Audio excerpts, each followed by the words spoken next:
आज के इस गहरे विश्लेषण में सभी का स्वागत है।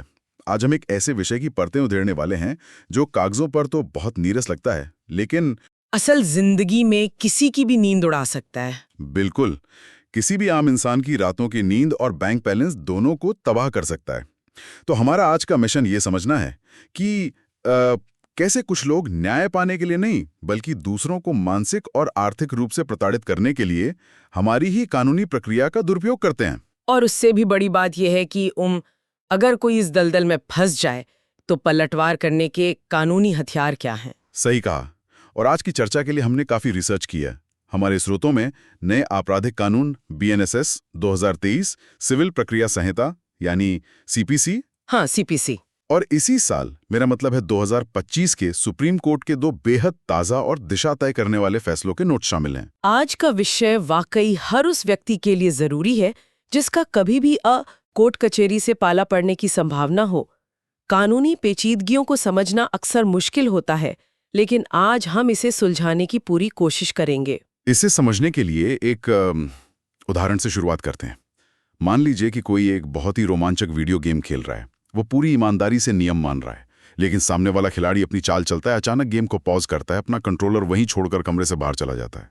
और वो इंसान बस स्क्रीन के सामने बैठा इंतजार कर रहा है। एकदम सही। वो गेम को आगे नहीं बढ़ा सकता और वो छोड़कर जा भी नहीं सकता, क्योंकि ऐसा करने पर वो हार जाएगा। सामने वाले का मकसद गेम जीतना है ही नहीं। उसका मकसद सिर्फ उस इंसान को स्क्रीन के सामने तब तक बिठाए रखना है जब तक वो खुद हार ना मान ले। कानूनी दुनिया की भाषा में इस पॉज करके गायब हो जाने की चाल को अदम पैरवी या नॉन प्रोसिक्यूशन कहते हैं। आपने बहुत ही सटीक तस्वीर पेश की है। और यहाँ जो बात सबसे हैरान करने वाली है वो ये है कि मुकदमा दायर करने वाले लोग ऐसा किसी मजबूरी में या अनजाने में नहीं करते। मतलब ये सब जानबूझकर होता है? बिल्कुल, ये एक सोची समझी और बेहद क्रूर रणनीति होती है। वादी जानबूझकर मुकदमे को सालों तक लटकाए रखते हैं। वे कोर्ट में एक भारी भरकम केस दाखिल करते हैं, लेकिन जैसे ही सामने वाला पक्ष यानी प्रतिवादी अपना बचाव करने के लिए अदालत की सीढ़ियां चढ़ना शुरू करता है, वादी गायब हो जाता है। हाँ, वादी अचानक से अदालत की तारीखों पर आना ही बंद कर देता है। उनका लक्ष्य न्यायाधीश से फैसला सुनना होता ही नहीं है। उनका असली मकसद सिर्फ कानूनी प्रक्रिया की उस लंबी और थका देने वाली देरी को ही एक हथियार की तरह इस्तेमाल करना होता है। सच में किसी पर झूठा आरोप लगाना, उसे वकीलों की फीस भरने और कोर्ट के चक्कर काटने पर मजबूर करना और फिर खुद ही गायब हो जाना। यही तो इस प्रक्रिया का सबसे डरावना हिस्सा है। एक आम इंसान के नजरिए से देखें तो लगता है कि कोर्ट ऐसे लोगों को तुरंत जेल में क्यों नहीं डाल देता। आखिर ये लोग ऐसा कर कैसे पाते हैं? एक कहानी बनाते हैं। मान लीजिए रोहन नाम के एक व्यक्ति ने अपनी जीवन भर की जमा पूंजी लगाकर एक जमीन खरीदी। ठीक है। जैसे ही रोहन ने वहां घर बनाने के लिए नींव खोदना शुरू किया, उसके पड़ोसी सुरेश ने कोर्ट में एक सिविल केस ठोक दिया कि ये जमीन तो मेरी है। और फिर सुरेश गायब हो गया होगा। बिल्कुल। केस दर्ज होते ही सुरेश गायब। रोहन कोर्ट जा रहा है और सुरेश घर पे बैठा है। रोहन और सुरेश की ये कहानी हमारे देश की अदालतों में हर रोज दोहराई जाती है। हर रोज? हाँ, सुरेश जैसे लोग इस बात को बहुत अच्छी तरह समझते हैं कि हमारी न्यायिक व्यवस्था पर मुकदमों का कितना भारी बोझ है। हमारे स्रोत बताते हैं कि अदालतों में रोजाना 10 से 20 नए मामले दर्ज होते हैं। बाप रे, 10 से 20 मामले रोज! तो जजों के पास हर केस की फाइल को रोजाना गहराई से देखने का समय ही नहीं होता। इसके अलावा प्रशासनिक कारणों से फाइलों का एक अदालत से दूसरी अदालत में ट्रांसफर भी चलता रहता है। तो वादी इसी प्रशासनिक अफरा तफरी का फायदा उठाता है। बिल्कुल सही। और इस पूरी प्रक्रिया में सुरेश जैसे लोगों का सबसे बड़ा और चालाकी भरा हथियार होता है सवाल तलाश, जिसे अंग्रेजी में सर्च मेमो कहा जाता है। मेरे नोट्स में भी इस सर्च मेमो का जिक्र है। नाम से तो ऐसा लग रहा है जैसे पुलिस किसी मुजरिम की खोजबीन कर रही हो। असल में ये काम कैसे करता है? ये असल में अदालत से निकाला गया एक साधारण सा प्रमाण पत्र होता है। सुरेश कोर्ट जाएगा और एक कागज निकलवा लेगा जिसपे कोर्ट की मुहर होगी। अच्छा। ये कागज सिर्फ इतना प्रमाणित करता है कि रोहन और सुरेश के बीच एक मुकदमा इस अदालत में लंबित है। अब सुरेश इस कागज को लेकर सीधे स्थानीय पुलिस स्टेशन या राजस्व विभाग यानी पटवारी के पास पहुंच जाएगा। और फिर वो पुलिस को वो कागज दिखाएगा? हाँ, वो उन्हें ये सवाल तलाश दिखाएगा। और कहेगा कि देखिए जमीन का विवाद कोर्ट में चल रहा है, इसलिए रोहन को वहां निर्माण कार्य करने से तुरंत रोका जाए। ओहो, मतलब सुरेश को कोर्ट से कोई स्टे ऑर्डर यानी स्टे नहीं मिला है। उसने सिर्फ ये साबित किया है कि केस चल रहा है और पुलिस को गुमराह करके उसने रोहन का घर बनना रुकवा दिया। बिल्कुल। रोहन का सीमेंट सूख रहा है, मजदूर खाली बैठे हैं और सुरेश आराम से अपनी चाल का मजा ले रहा है। 100% सही समझे आप। पुलिस भी अक्सर विवाद से बचने के लिए काम रुकवा देती है। इसका सीधा मकसद होता है प्रतिवादी को आर्थिक रूप से निचोड़ना। रोहन अब ना तो घर बना पा रहा है, न उस जमीन को बेच पा रहा है। और ऊपर से वकील की फीस अलग दे रहा है। हाँ, बार बार तारीखें बढ़ने से एक समय ऐसा आता है जब रोहन जैसा इंसान अंदर तक टूट जाता है और सुरेश के सामने घुटने टेकने को तैयार हो जाता है कि भाई तू पैसे ले ले लेकिन मेरी जमीन छोड़ दे। ठीक है, चलिए इसे विस्तार से समझते हैं। हम रोहन को इस दलदल में ऐसे ही नहीं छोड़ सकते। अगर कोई इस दुर्भाग्यपूर्ण स्थिति में फंस जाए जहां वादी केस करके वीडियो गेम पॉज कर चुका है, तो इस चक्रव्यूह को तोड़ने के तरीके क्या हैं? तरीके हैं और बहुत कारगर तरीके हैं। तो शुरुआत करते हैं आपराधिक मामलों से। नए आपराधिक कानून BNSS 2023 के तहत इसमें क्या विकल्प दिए गए हैं? मैंने पढ़ा है कि इसमें अलग अलग प्रकार के केस के लिए अलग नियम हैं। बिल्कुल सही पढ़ा है आपने। क्रिमिनल मामलों में आपको सबसे पहले ये समझना होगा कि आपके खिलाफ दर्ज मामला किस श्रेणी का है।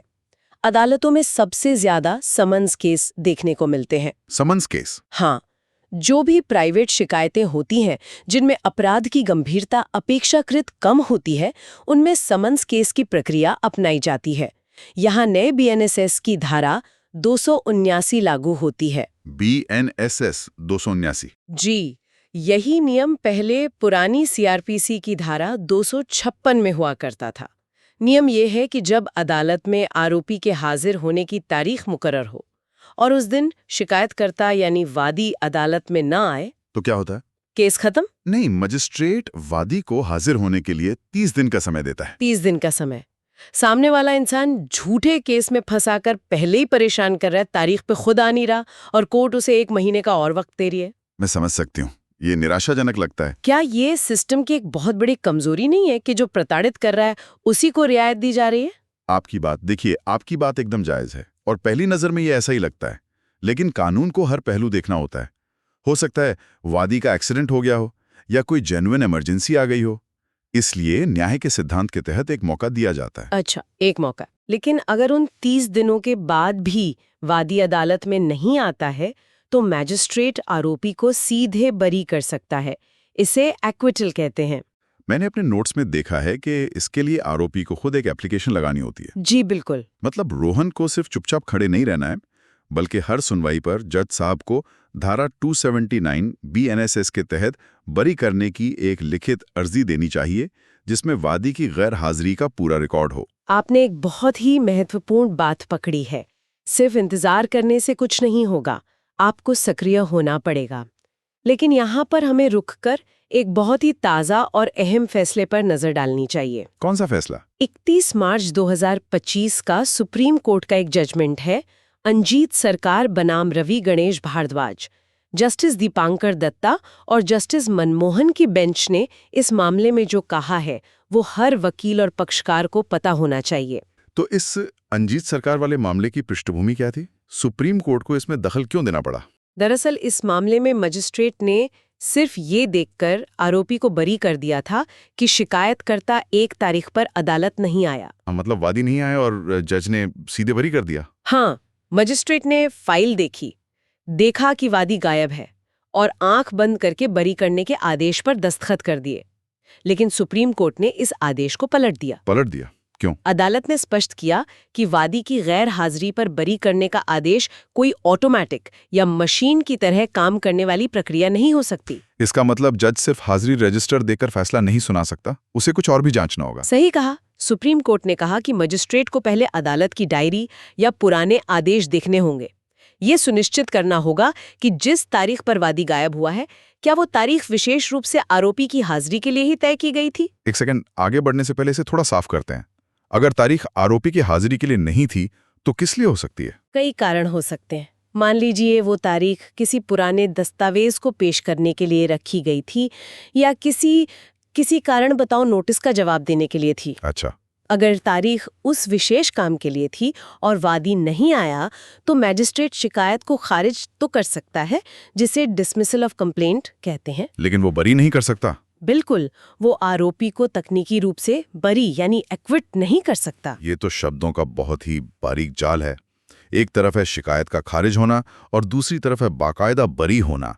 इसका मतलब जब रोहन का वकील अर्जी लगाए तो उसे ये खास तौर पर लिखना चाहिए कि आज की तारीख मेरे मुवक्किल की उपस्थिति के लिए तय थी और वादी गायब हैं, इसलिए मुझे बरी किया जाए। एकदम सटीक। अब समन्स केस से थोड़ा आगे बढ़ते हैं और वारंट केस की बात करते हैं। वारंट केस उन मामलों में चलता है जहां अपराध थोड़ा गंभीर होता है। इसमें बीएनएसएस की धारा 272 लागू होती है। धारा 272? जी, जो पुरानी सीआरपीसी की धारा 249 की जगह आई है। इसमें एक शर्त है, अगर अपराध ऐसा है जिसमें समझौता हो सकता है, जिसे हम कंपाउंडेबल कहते हैं। माफ कीजिएगा आपको रोक रहा हूं, लेकिन ये कंपाउंडेबल और एक और शब्द जो मैंने पढ़ा था नॉन कॉग्निजेबल, आसान भाषा में इनका क्या मतलब है? कोई बात नहीं, ये समझना बहुत जरूरी है। कंपाउंडेबल यानी समझौता योग्य अपराध वो होते हैं जहां कानून दोनों पार्टियों को कोर्ट के बाहर बैठकर आपस में सुलह करने की इजाजत देता है। जैसे पैसों का लेन देन? हाँ, पैसों के लेन देन का विवाद या कोई मामूली मारपीट, आप राजीनामा लिखकर केस खत्म करवा सकते हैं। और नॉन कॉग्निजेबल यानी असंज्ञेय अपराध वो होते हैं जो कम गंभीर माने जाते हैं। अच्छा, तो इन मामलों में पुलिस क्या करती है? इन मामलों में पुलिस आपके घर आकर आपको बिना वारंट के गिरफ्तार नहीं कर सकती। उन्हें पहले मजिस्ट्रेट से इजाजत लेनी पड़ती है। समझ गया। तो वारंट केस में धारा 272 कैसे काम करती है? अगर मामला कंपाउंडेबल या नॉन कॉग्निजेबल है और अदालत में अभी तक चार्ज फ्रेम नहीं हुआ है, यानी जज ने अभी तक औपचारिक रूप से ये तय नहीं किया है कि आपके खिलाफ किन धाराओं में मुकदमा चलेगा, हाँ, और उस चरण से पहले ही वादी गायब हो जाता है, तो मैजिस्ट्रेट आरोपी को डिस्चार्ज कर सकता है। अभी आपने समन्स केस में कहा था कि जज आरोपी को बरी करता है, यानी एक्विटल, और यहाँ वारंट केस में आप कह रहे हैं डिस्चार्ज। क्या ये दोनों एक ही बात है या इनमें कोई फर्क है? कानूनी दुनिया में ये आसमान और जमीन का फर्क है। वो कैसे? बरी होने का मतलब है कि अदालत ने पूरी सुनवाई के बाद या वादी की लगातार गैर हाजिरी को आधार मानकर आपको निर्दोष मान लिया है। उस मामले में उसी व्यक्ति पर उसी घटना के लिए दोबारा केस नहीं चल सकता। अध्याय हमेशा के लिए बंद। और डिस्चार्ज? वहीं डिस्चार्ज का मतलब है कि अदालत ये कह रही है कि फिलहाल हमारे पास आपके खिलाफ मुकदमा आगे बढ़ाने के लिए पर्याप्त आधार ही नहीं है, आपको इस प्रक्रिया से आजाद किया जा रहा है। तो ये पूरी तरह से निर्दोष साबित होना नहीं है? नहीं, हालांकि ये बरी होना नहीं है, लेकिन व्यवहारिक रूप से आपका केस खत्म हो जाता है। और मान लीजिए शिकायत सीधे पुलिस स्टेशन में हुई थी और एफआईआर दर्ज हो गई थी, वहां वादी गायब हो जाए तो क्या होगा? क्या पुलिस स्टेशन का मुकदमा भी अपने आप खत्म हो जाएगा? जी नहीं, ऐसा नहीं होता। पुलिस एफआईआर वाले मामलों में वादी के गायब होने से केस खुद ब खुद हवा में नहीं उड़ जाता। पुलिस की मशीनरी अपना काम करती रहती है, जांच चलती रहती है। तो फिर ऐसे मामले में बचाव कैसे होगा? अगर वादी नहीं मिलता और पुलिस को कोई स्वतंत्र सबूत भी नहीं मिलते, तो पुलिस अपनी तरफ से एक क्लोजर रिपोर्ट फाइल करके कह सकती है कि हमें कुछ नहीं मिला। लेकिन अगर रोहन चाहता है कि ये झूठी एफआईआर हमेशा के लिए रद्द हो जाए तो उसे बीएनएसएस की धारा 528 के तहत, जो पहले मशहूर सीआरपीसी 482 हुआ करती थी, सीधे हाईकोर्ट का दरवाजा खटखटाना पड़ेगा। अच्छा, हाईकोर्ट जाना पड़ेगा। हाँ, वहां उसे साबित करना होगा कि ये मुकदमा सिर्फ कानूनी प्रक्रिया का दुरुपयोग है। चलिए, ये तो पूरी हुई आपराधिक मामलों की बात। अब वापस लौटते हैं रोहन और सुरेश की उस कहानी पर जहां विवाद जमीन का था। जमीन जायदाद के मामले तो सिविल कोर्ट में जाते हैं, और मेरे नोट्स बताते हैं कि वहां नया बीएनएसएस कानून लागू नहीं होता। वहां तो आज भी 100 साल पुरानी सिविल प्रक्रिया संहिता, बिल्कुल सिविल प्रक्रिया संहिता यानी सीपीसी ही चल रही है। आप सही कह रहे हैं। सिविल मुकदमों में आज भी सीपीसी का ही राज है और हाल फिलहाल उसमें कोई बड़े बदलाव की गुंजाइश नहीं दिख रही है। लेकिन इस पुराने कानून में भी बहुत धारदार हथियार छिपे हैं। मैंने अपने नोट्स में सीपीसी के ऑर्डर 9 रूल 8 के बारे में पढ़ा है। जहां तक मैं समझ पाया हूं, ये नियम कहता है कि अगर सुनवाई वाले दिन रोहन कोर्ट में हाजिर है लेकिन केस करने वाला सुरेश गायब है, तो जज के पास केस खारिज करने के अलावा कोई विकल्प नहीं बचता। क्या मेरी समझ सही है? आपकी समझ 100% सही है। ये वादी की गैर हाजिरी पर वार करने वाला सबसे मजबूत प्रावधान है। इसे कानूनी भाषा में डिसमिसल इन डिफॉल्ट या डिसमिसल फॉर नॉन प्रोसिक्यूशन कहा जाता है। तो इसमें जज और वक्त नहीं दे सकता? मजेदार बात यह है कि इस नियम में कोर्ट के पास अपने विवेक का इस्तेमाल करके वादी को और समय देने की छूट बहुत सीमित है। अगर प्रतिवादी वहां खड़ा है और वादी गायब है तो कोर्ट को सूट खारिज करना ही पड़ता है। तो रोहन तो खुशी से उछल पड़ेगा, केस खारिज, जमीन वापस। लेकिन मुझे यकीन है कि कहानी इतनी साधारण नहीं होगी। वादी के पास भी कोई ना कोई बैकअप प्लान तो होता ही होगा। यही तो पेच है। सीपीसी में एक और नियम है, ऑर्डर 9 रूल 9। इसे रेस्टोरेशन कहते हैं। रेस्टोरेशन यानी केस को फिर से जिंदा करना? बिल्कुल। केस खारिज होने के 30 दिन के अंदर सुरेश वापस अदालत पहुंच जाएगा। वो एक शपथ पत्र देगा कि जज साहब, मैं उस दिन बीमार था या मेरे वकील साहब शहर से बाहर थे। कुछ भी बहाना बना देगा? हाँ, वो कोई भी ऐसा कारण बताएगा जो सुनने में वाजिब लगे। अदालत अक्सर मानवीय आधार पर उस मूल फाइल को फिर से खोल देती है। मतलब हेड्स वो जीता, टेल्स में हारा। ये तो वही बात हो गई कि वीडियो गेम पॉज करके गए थे, वापस आकर स्क्रीन पर रिज्यूम का बटन दबा दिया और वहीं से खेलना शुरू कर दिया। सही कहा। इस लगातार चलने वाले उत्पीड़न से रोहन कैसे बचेगा? रोहन को सबसे पहले इस रेस्टोरेशन की अर्जी का डटकर विरोध करना चाहिए। उसे भी अपना शपथ पत्र देकर साबित करना चाहिए कि सुरेश कभी बीमार नहीं था, वो जानबूझकर गायब था। लेकिन अगर हम इसे बड़ी तस्वीर से जोड़कर देखें तो एक सवाल उठता है। क्या सवाल? क्या सुरेश उस खारिज हुए केस को छोड़कर उसी जमीन के लिए एक बिल्कुल नया मुकदमा दाखिल कर सकता है? हाँ, वो सोच सकता है कि पुरानी फाइल में माथापच्ची करने से अच्छा एक ताज़ा केस फाइल कर दूं। और यहीं पर हमारे सामने 22 अप्रैल 2025 का सुप्रीम कोर्ट का एक बेहद निर्णायक फैसला आता है। केस का नाम है अमरुद्दीन अंसारी बनाम अफजल अली। अमरुद्दीन अंसारी? जी। जस्टिस जेबी पारदीवाला और जस्टिस आर महादेवन की बेंच ने इस पूरे भ्रम को हमेशा के लिए दूर कर दिया है। इस फैसले में ऐसा क्या खास था? इस मामले में वादी का केस ऑर्डर 9 रूल 8 के तहत खारिज हो गया था। वादी ने रेस्टोरेशन की अर्जी लगाने के बजाय बड़ी चालाकी से उसी मामले को लेकर एक नया केस दायर कर दिया। और सुप्रीम कोर्ट ने क्या कहा? सुप्रीम कोर्ट ने इसे सिरे से खारिज कर दिया। अदालत ने साफ कहा कि अगर आपका मुकदमा रूल 8 में खारिज हुआ है तो आप उसी कॉज ऑफ एक्शन पर कोई नया केस नहीं ला सकते। श्रोताओं के लिए ये जानना बहुत जरूरी है। इस कॉज ऑफ एक्शन को थोड़ा आसान भाषा में समझाएंगे। कॉज ऑफ एक्शन का सीधा सा मतलब है विवाद की जड़ या वो मूल कारण जिसकी वजह से आप कोर्ट गए हैं। अगर रोहन और सुरेश का झगड़ा उस जमीन की बाउंड्री वॉल को लेकर है तो वो बाउंड्री वॉल और उसका कब्जा कॉज ऑफ एक्शन है। तो उसी बाउंड्री वॉल के लिए नया केस नहीं हो सकता? बिल्कुल। सुप्रीम कोर्ट ने कहा कि आप उसी बाउंड्री वॉल को लेकर दोबारा नया मुकदमा नहीं कर सकते। नया केस दायर करने का रास्ता हमेशा के लिए बंद। सुरेश के पास सिर्फ एक ही विकल्प है और वो है पुराने केस में रेस्टोरेशन मांगना। अगर वो अर्जी खारिज हो गई तो सुरेश का गेम हमेशा के लिए ओवर। चलिए, यहाँ बात सच में बहुत दिलचस्प हो जाती है। अब तक हमने जो भी चर्चा की उसमें रोहन सिर्फ खुद को बचा रहा है, सुरेश वार कर रहा है और रोहन ढाल लेकर खड़ा है। लेकिन मेरे नोट्स में एक ब्रह्मास्त्र का जिक्र है, काउंटर क्लेम या प्रतिदावा। हाँ, काउंटर क्लेम। क्या ये वो ऊनो रिवर्स कार्ड है जो बुरी बाजी पलट सकता है? आपने बिल्कुल सही उपमा दी है। ये सचमुच एक रिवर्स कार्ड है। सिविल मामलों में सिर्फ बचाव करते रहना अक्सर नुकसानदेह होता है। अगर रोहन को पता है कि सुरेश का केस पूरी तरह झूठा है तो रोहन को अपना लिखित जवाब यानी रिटन स्टेटमेंट देते समय उसी के साथ काउंटर क्लेम लगा देना चाहिए। बिल्कुल, उसी दस्तावेज में एक काउंटर क्लेम दायर कर देना चाहिए। ये सुरेश के खिलाफ रोहन का अपना मुकदमा होता है जो उसी फाइल के अंदर चलता है। ये एक ढाल भी है और एक बहुत तेज तलवार भी। तो ये तलवार काम कैसे करती है? इसकी सबसे बड़ी ताकत क्या है? इसकी सबसे बड़ी ताकत है इसका स्वतंत्र अस्तित्व या इंडिपेंडेंट एग्जिस्टेंस। मान लीजिए सुरेश फिर से अपनी पुरानी चाल चलता है और तारीख पर आना बंद कर देता है। फिर तो रूल 8 के तहत सुरेश का केस खारिज हो जाएगा। हाँ, रूल 8 के तहत सुरेश का मूल केस खारिज हो गया।